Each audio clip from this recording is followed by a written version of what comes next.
நம்ம சேனலில் first time பார்க்குறீங்கன்னா மறக்காமல் சப்ஸ்கிரைப் பண்ணிக்கோங்க. இந்த வீடியோக்கு லைக் அண்ட் ஷேர் பண்ணுங்கள்.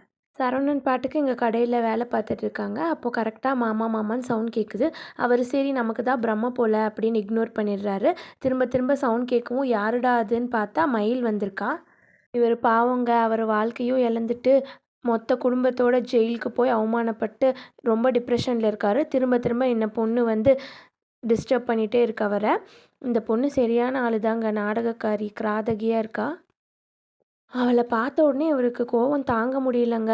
அப்படியே போய் கத்துறாரு. உன்னை யாரடி இங்கே வர சொன்னால்? உன் மூஞ்சியை பார்க்கவே எனக்கு பிடிக்கலண்டி. இப்போ தாண்டி கொஞ்சம் கொஞ்சமாக நான் நடந்த விஷயத்தெல்லாம் மறக்க ஆரம்பிச்சிருக்கேன். அது பொருளையா உனக்கு? திரும்ப திரும்ப காலங்காத்தால் வந்து உன் மூஞ்சியை காட்டிகிட்டே இருக்க. போடி இங்கேருந்து முதல்ல அப்படின்னு சொல்லி துரத்துறாரு. மாமா ஒரு நிமிஷம் நான் சொல்கிறத கேளுங்க மாமா அப்படின்னு அவ கெஞ்சுறா. நீ சொல்லதெல்லாம் கேட்டு கேட்டு தானேடி இந்த நிலைமைக்கு வந்து உட்காந்துருக்க. மறுபடியும் என்ன முதல்ல இருந்து என்ன போய் சொல்ல போகிற அப்படின்னு சொல்லி கேட்குறாரு. இவங்க 2 பேர் சண்டையில் ஊரே கூடிடுச்சுங்க. எங்களை குடும்பத்தோட போலீஸ் ஸ்டேஷனில் கொண்டு போய் நிறுத்தினது பத்தாடா, வேறு என்ன பாக்கி இருக்குன்னு சொல்லி இங்கே வந்திருக்க காலங்காத்தால அப்படின்னு சொல்லி கேட்குறா. மாமா அதெல்லாம் தெரியாமல் பண்ணிட்டாங்க மாமா, மன்னிச்சிடுங்க மாமா அப்படின்னு சொல்லி கெஞ்சுறா. நீ மட்டும் இங்கேருந்து போகலன்னா கையில் கிடைக்கிறது எதையோ எடுத்து அடிச்சிடுவேன் அப்படின்னு சொல்லி சரவணன் கையை உங்குறாரு. கரெக்டாக பாண்டியன் வந்து தடுத்துடுறாரு. டே சும்மா இருடா, நான் சொல்கிறத கேளு. வீட்டு பிரச்சனை வீட்டோட தான் இருக்கணும், வீதியிலலாம் வந்து வீட்டு பிரச்சனையை பேசுகிறது ரொம்ப தப்பு அப்படின்னு சொல்லி தடுக்கிறாரு சரவணனை. அப்பா நீங்கள் சும்மா இருங்கப்பா, இவ ஒருத்தியால் தான் நம்ம குடும்பமே ஜெயிலில் போய் உக்காந்துட்டு வந்திருக்கு. எல்லாம் இவளால் தான், இவளை சும்மா விடக்கூடாதுப்பா அப்படின்னு சொல்லி திட்ட போகிறாரு.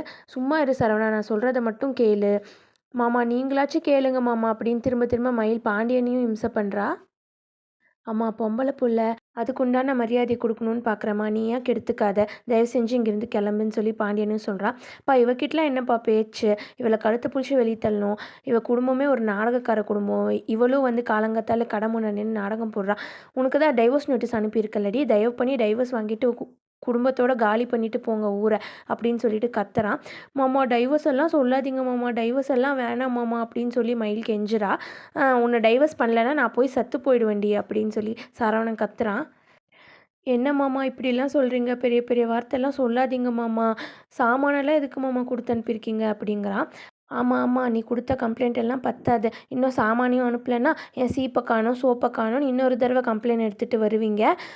நாங்கள் குடும்பத்தோட ஜெயிலு கோர்ட்டு கேஸுன்னு அலையணுமா அப்படிங்கிறான். சரவணா கொஞ்சமாச்சு வாயை மூடிட்டு சும்மா இருடா, நான் சொல்கிறத கேளுடா, ஊரே வேடிக்கை பார்க்குதுடா, இப்படிலாம் வீதியில் நின்று கத்தக்கூடாதா குடும்ப விஷயத்த அப்படின்னு சொல்லி பாண்டியன் தடுக்கிறான்.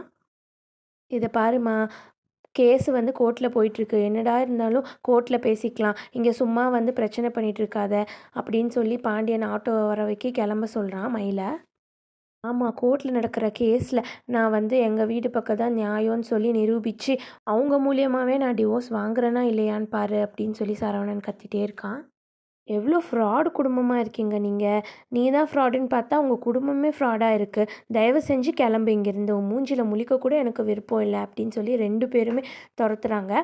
இங்கேருந்து கிளம்பலன்னா உன்னை அடிச்சிடுவேன் அப்படின்னு கையவங்கவும் பாண்டி அவனை தடுத்து நீ உள்ளே போ சரவணா, அவன் கிளம்பிடுவா கொஞ்சம் நேரத்துலன்னு சொல்லி உள்ளே அனுப்பிடுறான்.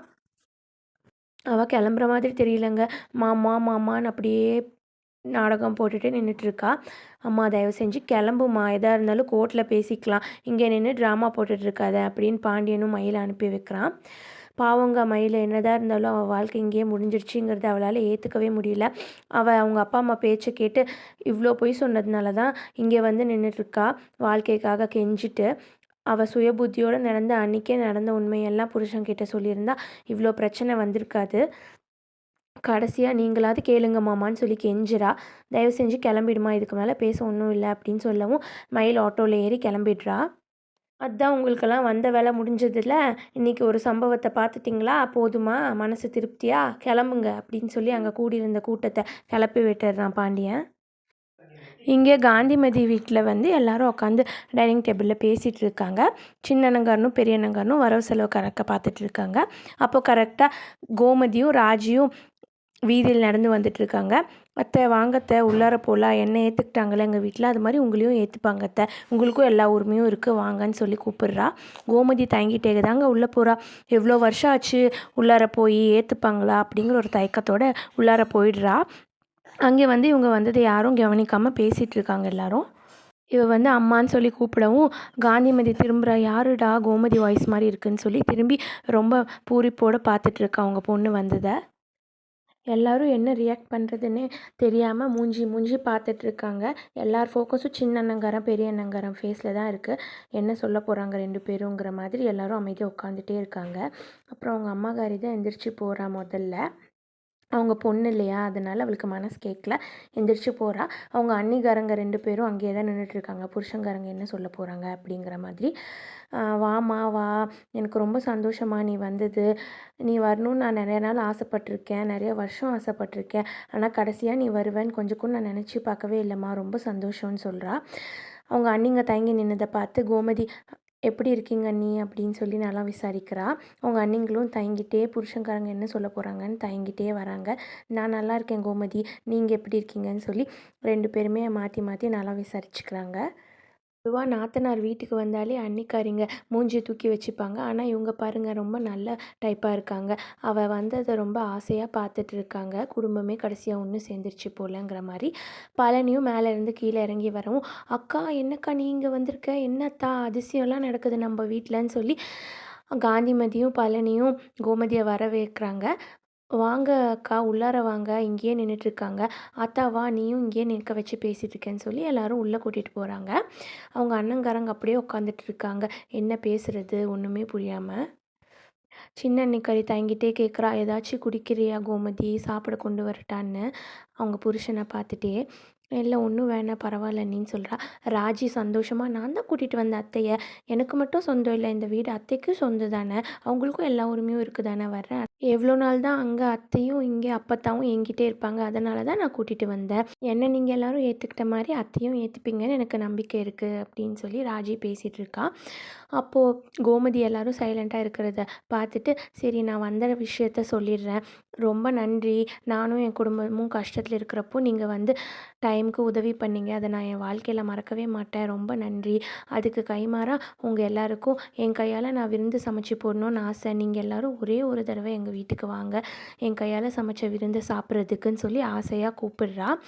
பழனிக்கு ரொம்ப சந்தோஷம். அக்கா உன் கையால் சாப்பிட்றதுக்கு நாங்கள் எல்லாம் கொடுத்து வச்சுருக்கணுங்க்கா, அக்கா எவ்வளோ நல்லா சமைக்க தெரியுமா அத்தா அப்படின்னு புகழிட்டு இருக்கான். எல்லாரும் சைலண்ட்டாக இருக்கவும் ராஜி தான் பேசுகிறா.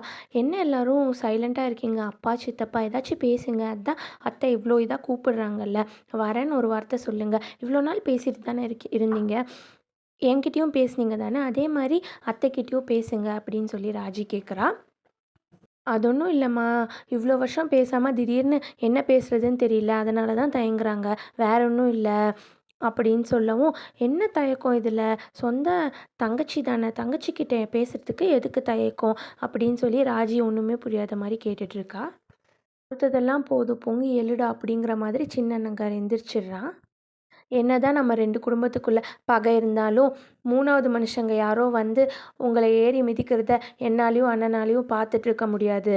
நாங்கள் ஒன்றும் அவ்வளோ கல் நெஞ்சக்காரங்க இல்லை, எங்கள் மனசுலேயும் ஹீரோ இருக்குது, அதனால தான் நீங்கள் அவ்வளோ பெரிய பிரச்சனையில் இருந்தப்போ உங்களுக்கு உதவி பண்ணணும்னு சொல்லி நாங்கள் முன்னுக்கு வந்தோம்.